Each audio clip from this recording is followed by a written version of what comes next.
तेरी आंखों को झील, रुख को कमल क्यों कहता, या तेरे हुस्न को महताबे असल क्यों कहता।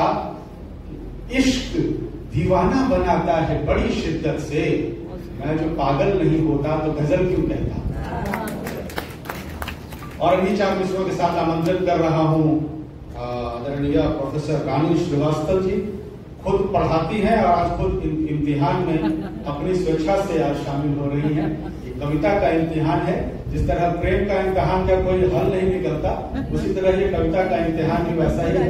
आपका स्वागत है आदरणीय प्रोफेसर रानी श्रीवास्तव जी।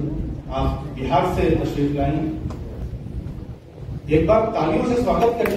भाइयों को भी प्रोत्साहन की जरूरत होती है, ये ना हो कि बिल्कुल उन्हें लगे कि बस इम्तिहान में ही खड़ा कर दिया है।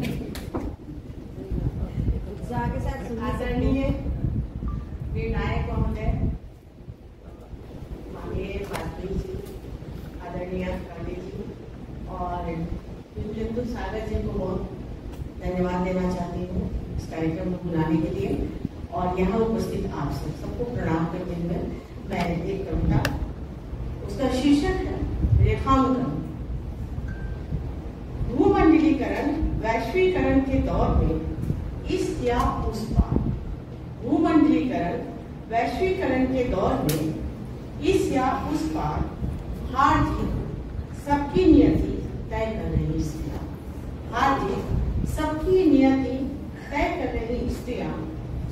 क्या आश्चर्य, द्वापर में भी चौपट पर दांव लगाई गई, काल ठोका कौरवों ने।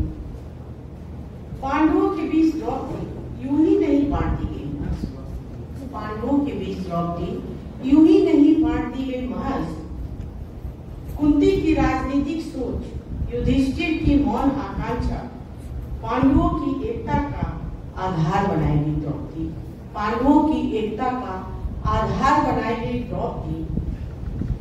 बचाए लाज बेशक, किंतु द्रौपदी को पाप पुण्य स्थापित करने का माध्यम तो महाभारत के नायक ने ही बनाया।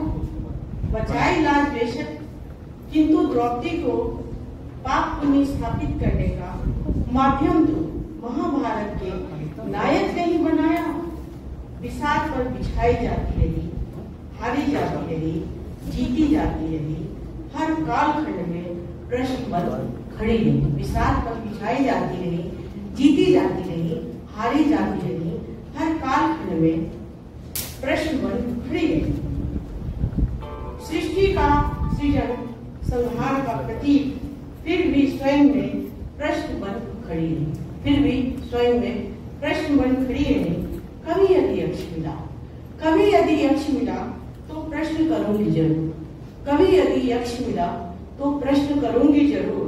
तुम्हारे पास है क्या उत्तर स्त्रियों को देने के लिए, कभी यदि यक्ष मिला तो प्रश्न करूंगी जरूर। तुम्हारे पास है क्या उत्तर स्त्रियों को देने के लिए। धन्यवाद।